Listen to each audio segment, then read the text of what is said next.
하나님 말씀은 출애굽기 15장 19절부터 21절입니다. 우리 교도하겠습니다. 바로의 말과 병거와 마병이 함께 바다에 들어가매 여호와께서 바닷물을 그들 위에 되돌려 흐르게 하셨으나 이스라엘 자손은 바다 가운데서 마른 땅으로 지나간지라. 아론의 누이 선지자 미리암이 손에 소고를 잡음에 모든 여인도 그를 따라 나오며 소고를 잡고 춤추니 미리암이 그들에게 화답하여 이르되 너희는 여호와를 찬송하라.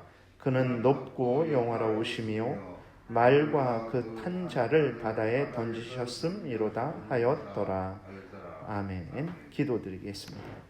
살아계신 하나님 아버지 감사를 드립니다. 하나님의 말씀을 전하고 듣습니다. 성령께서 역사하셔서 하나님의 뜻을 잘 깨달아 알게 도우시고 하나님께서 알려주시는 대로 또한 잘 믿고 따르게 도우소서. 감사드리고 예수 그리스도의 이름으로 기도드렸습니다. 아멘. 오늘 그 본문의 19절에 보게 되니까 하나님께서 이스라엘 백성들로 하여금 홍해를 건너게 하시되 마른 땅으로 안전하게 건너게 하시고 또 쫓아오는 애굽 군대들을 하나님께서 혼란케 하셔서 그 바다 가운데 이제 그 바로 왕과 그 모든 군대를 수장시키신 그 일에 대해서 이제 모세가 그 앞부분에서 찬송을 했고 또 이제 그 20절에 보게 되니까 아론의 누이 선지자 미리암과 또 모든 여인들도 함께 찬송을 했죠. 그랬을 때 20절에 아론의 누이 선지자 미리암이라고 이렇게 말을 하고 있습니다. 그래서 선지자, 그 모세의 누나죠. 모세의 누나 미리암을 여자인데 선지자라고 이렇게 기록이 되어 있는 것을 보게 됩니다. 그리고 이렇게 성경에 보게 되면 미리암뿐만 아니라 이제 사사기 4장에 드보라가 이렇게 나오죠. 그 드보라도 선지자라 이렇게 말을 하고 있고 열왕기하 22장에도 보게 되면 여선지자 훌다라고 또 나옵니다. 또 누가복음 2장에서도 예수님을 만난 안나를 성전에서 기도하는 안나를 선지자라고 이렇게 여러 군데에서 이야기를 하고 있습니다. 그래서 여선지자들이 성경에 보게 되면 이렇게 몇 명 등장을 하게 되는데 그러면 이렇게 성경에 여선지자가 나오니까 이러한 것에 근거해서 오늘날 이제 교회에서 여자 목사를 허용해야 한다라고 이렇게 주장하는 그러한 주장들이 있죠. 그리고 또 시대가 변했으니까 이제 여자 목사를 허용해야 된다라고 또 주장을 하기도 하고 또 여자가 남자보다 못하지 않은데 왜 여자 목사를 허용하지 않는가라고 이렇게 요구를 하고 있습니다. 그래서 여자 목사를 허용한 곳이 많습니다. 감리교도 진작 그랬고 저기 한신대학교를 신학교로 둔 기장교단도 여자 목사를 허용하고 있고 장신대를 신학교로 둔 통합교단도 여자 목사를 이제 허용하고 있습니다. 우리 제일장로교회가 속한 백석교단도 여자 목사를 허용하고 있고 그러나 아직 총신대를 신학교로 둔 그 합동교단이라든지 부산의 고신대학을 신학교로 둔 고신대학이라든지 그 다음에 수원에 있는 합동신학대학원 대학교를 신학교로 둔 그 합신교단이라든지 또 대신교단이라든지 그 몇 장로교 교단은 이제 아직까지 여자 목사를 허용하고 있지는 않습니다. 근데 앞으로 어떻게 될지는 모르겠어요. 시대의 흐름이 또 그 요구가 너무나 거세서 이제 조금씩 그 합동교단 가장 큰 우리나라의 합동교단조차도 조금씩 이렇게 흔들리고 있는 모습들이 종종 있는데 근데 그러면 정말 우리가 여자 목사를 허용해야 하는가? 여기 분명히 그 모세의 그 누이 미리암도 선지자 하나님의 말씀을 전하는 그러한 자다라고 이렇게 그 기록이 되어 있어요. 그러니까 성경에도 미리암을 선지자다라고 이렇게 말을 했으니까 이러한 것들에 근거해서 그럼 오늘날에도 교회에서 여자 목사를 허용해야 하는가라고 했을 때 그럴 수는 없습니다. 그럼 왜 그런가 그랬을 때 첫 번째로는 오늘 그 미리암을 선지자다라고 이렇게 말을 하고 있지만 우리가 그 이후에 그러한 내용들을 보게 되면 미리암이 선지자로서의 역할, 항상 하나님의 말씀을 전하고 가르치는 그러한 역할을 항상 하지는 않은 것 같아요. 그 이후에로 보게 되면 미리암이 뭐 하나님의 말씀을 받아서 하나님의 말씀을 전했다 이러한 내용은 없습니다.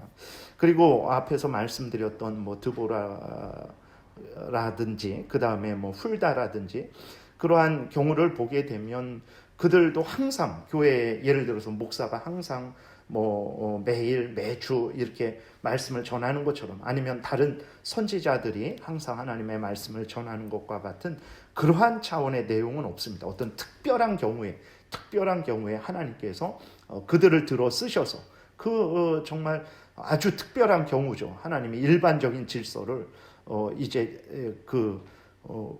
따르는 것이 아니라 그 기적 같은 차원으로 여자 선지자를 들어서 쓰시는, 여자 선지자를 세우시고 그들을 들어서 쓰시는 그런 차원의 그러한 내용만 성경 전체에 있습니다. 여자들이 항상 이제 교회에서 선지자로서 하나님의 말씀을 받아서 그 말씀을 항상 가르치는 그러한 항존직으로서 그러한 역할을 하지는 않았죠. 그렇기 때문에 그러한 오늘 본문에 나오는 그러한 미리암의 경우라든지 성경에 나오는 게 드문드문 나오는 그러한 경우의 근거에서 교회에도 여자 선지자가 구약 때에 있었던 것처럼 오늘날에도 교회에 여자 목사가 있어야 된다라는 주장은 그렇게 좀 받아들여지지 않고 있고, 무엇보다도 이제 디모데후서 2장에 보게 되면 바울이 여자 목사가 될 수 없는 이유를 말을 하죠. 그 3장에서는 이제 교회의 그 일꾼들, 목사와 장로와 그 다음에 안수 집사의 조건에 대해서 이야기를 하기 전에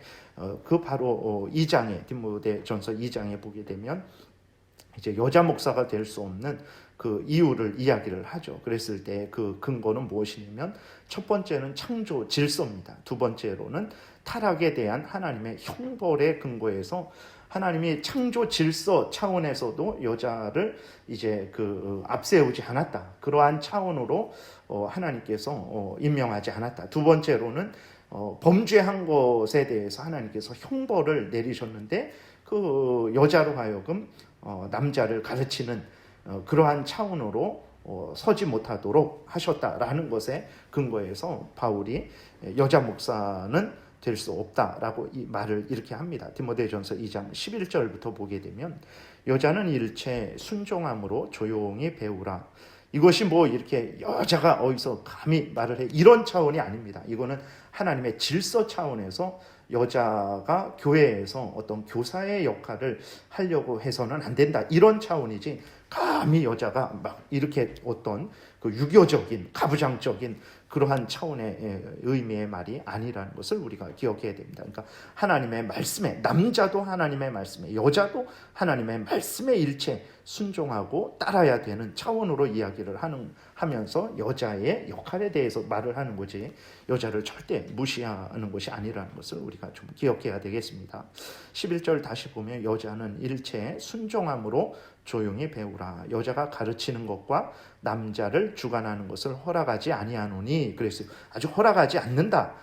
그러니 오직 조용할지니라. 13절에 이는 그 근거를 말을 하는데, 이는 아담이 먼저 지음을 받고 하와가 그 후며. 그래서 일반적으로도 남자가 예를 들어서 남자가 못났어도 가정의 일반 세상에서도 대표 그랬을 때에 남자가 못났을지라도 아버지가 그 가정의 대표로서 이렇게 인정을 받는 그것이 어떤 교회의 그리스도인들만의 그런 독특한 그러한 질서가 아니라 일반 세상 질서도 그렇다라는 거죠. 못났어도 남자가 그 가정을 대표하는 그러한 일들이 있는 것은 왜 그러냐? 하나님께서 그렇게 창조 질서를 세우셨기 때문이다라는 것이죠. 14절에서는 아담이 속은 것이 아니고 여자가 속아 죄에 빠졌습니다. 그래서 우리가 창세기 3장에 하나님께서 아담을 형벌하시고 하와를 형벌하실 때에 보게 되면 하와에게 남편의 그러한 지배를 받는 그러한 차원의 그 형벌을 내리시죠. 그렇기 때문에 여자는 이제 남자를 주관하려고 하는 그러한 생각을 하지 말고 그 다음에 그러한 직분을 추구하지 말아라. 하나님의 뜻에 순종해라. 이렇게 이야기를 하고 있는 것입니다. 그렇기 때문에 교회의 항존 직원으로서 여자 목사를 요구하는 것은 옳지 않습니다. 물론 이렇게 전도사 정도로서 그냥 이렇게 아이들을 돌보고 또 특별하게 이제 그 당회에 목사에 또 허락이 있을 때 그러한 여자 전도사로서 가끔 설교를 할 수 있는 그러한 정도는 이제 어느 정도 할 수 있겠지만 그러나 항상 마치 여자를 목사로 세우는 그러한 부분들은 성경이 우리에게 허용하고 있지 않다라는 것을 우리가 기억을 해야 되는 것입니다. 이 문제는 뭐 시대가 변했고 그 다음에 또 여자가 남자보다 못하지 않은데 여자를 무시하는 거냐 이런 차원의 문제가 아니라 물론 앞에서도 말씀드렸지만 여자가 남자보다 훨씬 지혜롭고 능력 있고 아주 더 인격적이고 그러한 여자들이 얼마나 많습니까? 못난 남자들이 더 많죠.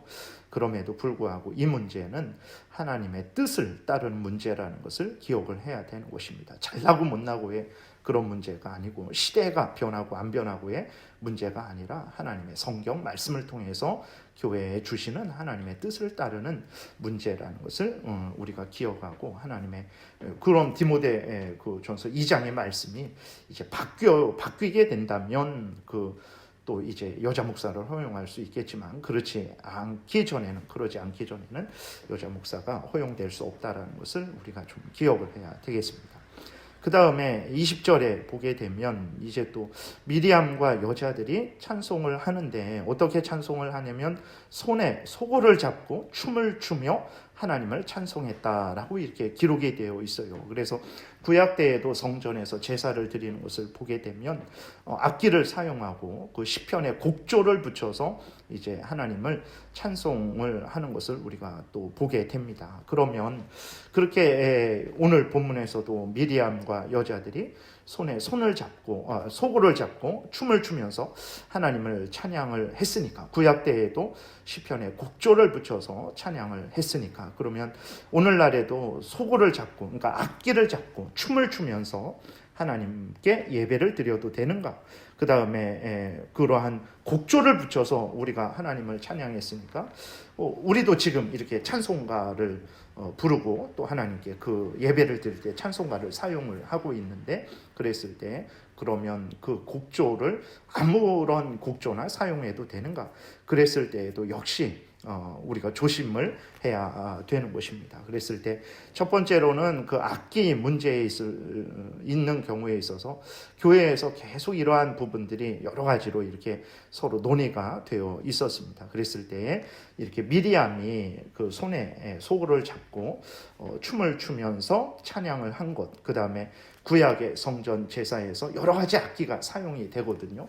다윗이 그 악기를 만들어서 하나님을 찬양하게 했을 때 그랬을 때 그것을 어떻게 해석하냐면 그것은 이제 구약의 제사법의 의식법에 구약의 하나님이 허용하신 구약 때에 하나님을 섬기는 그러한 하나의 도구로서 그 당시에 의식법과 제사법을 드릴 때에 같이 사용된 도구로서 그렇게 해석을 합니다. 그래서 구약의 의식법과 제사법이 예수님 오시면서 폐지가 되죠. 구약 때에 양을 잡고 성전에 모여서 뭐 이렇게 그런 것들이 폐지가 됩니다. 그랬을 때에 그 악기를 사용하는 것도 구약 때까지만 사용하는 그러한 것으로 이제 해석을 합니다.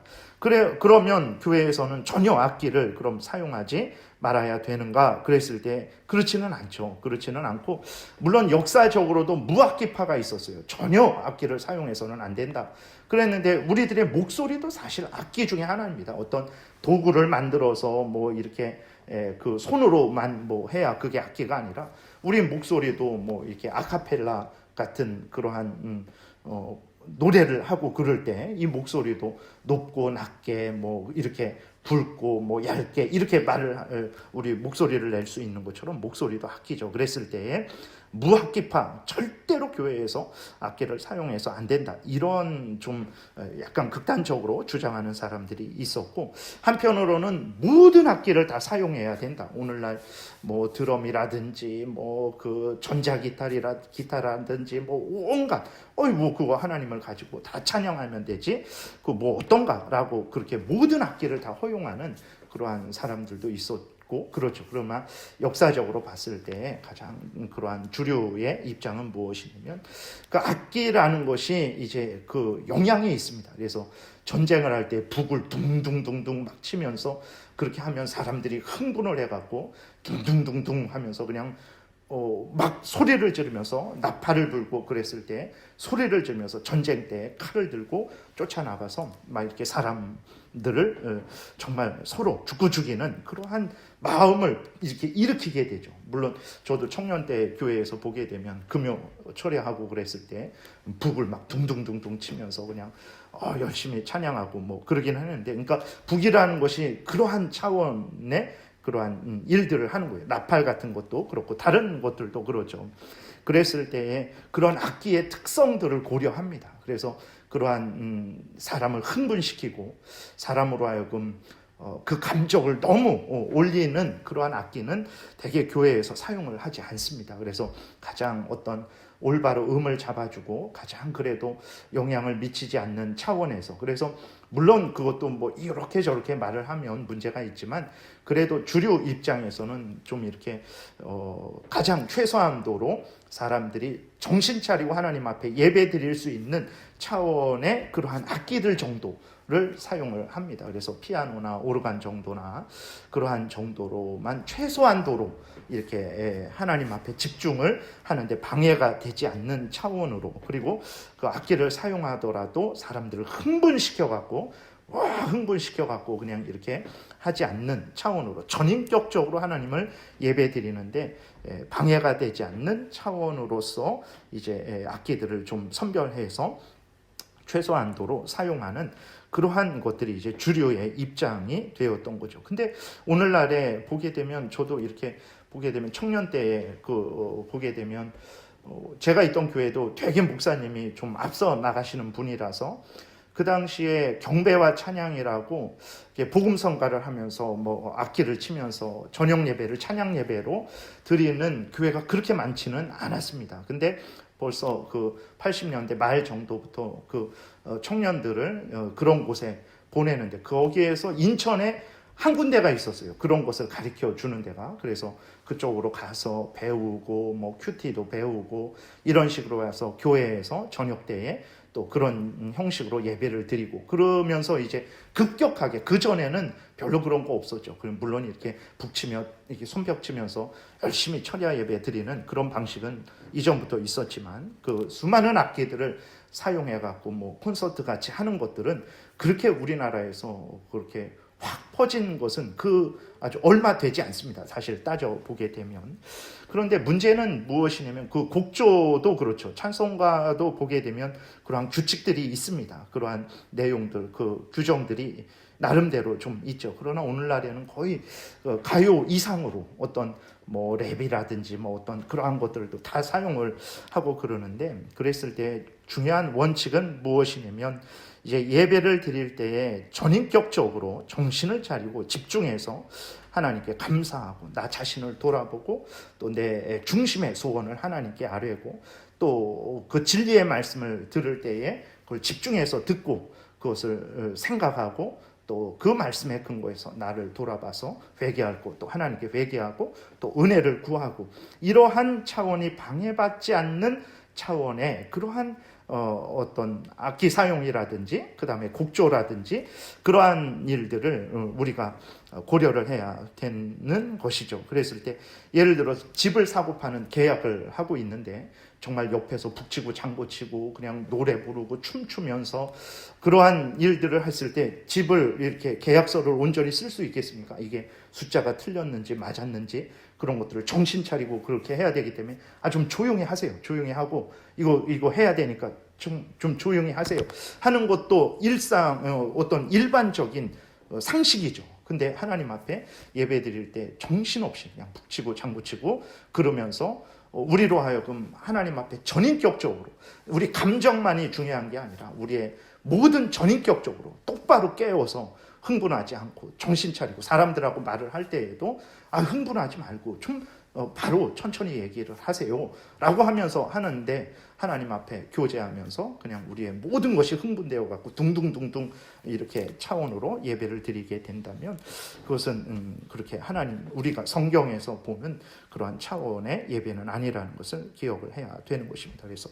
다시 한번 오늘 본문은 이제 구약 때에 특별히 하나님이 일시적으로 허용하신 그러한 부분이지, 뭐 미리암이 춤을 췄으니까 우리도 예배 중에 춤을 춰야 된다, 신약 성경에서는 그런 것이 없습니다. 또 그렇게 그런 차원에서 오늘 본문을 또 해석할 때에 이러한 것을 가지고 여자 목사를 주장한다든지 아니면 모든 악기를, 모든 곡조를 뭐 얼마든지 그 예배 때에 그렇게 사용해도 된다라는 것을 주장할 수는 없고, 우리가 오늘날의 성경의 근거에서 특별히 모든 삶도 그렇지만 예배를 드릴 때에는 구약과 신약의 차이도 살펴보고 또 성경에서 그렇게 인정하는 그러한 한계 내에서 우리가 어떤 것들을 사용하더라도 사용하는 모든 것이 덕이 되게 하나님 앞에서 바르게 사용해야 된다는 것을 우리가 잘 또 기억해야 되겠습니다. 기도드리겠습니다. 살아계신 하나님 아버지, 감사합니다. 성경을 통해서 하나님이 우리에게 알려주시는 것들은 우리의 신앙생활과 일상생활의 모든 부분에 대해서 우리가 성경에 기록된 것에 근거해서 또 추론한 것에 근거해서 얼마든지 우리가 분별할 수 있다는 것을 잘 깨달아 알게 하셔서 우리 임의대로, 우리 마음대로 모든 것을 사용하고 또 예배 드리는 것이 아니라 성경에서 알려주는 대로 우리가 생각하고 말하고 행하는, 또 하나님께 예배 드리는 그러한 참 귀한 믿음의 삶을 살게 도와주옵소서. 예수 그리스도의 이름으로 기도드렸습니다. 아멘.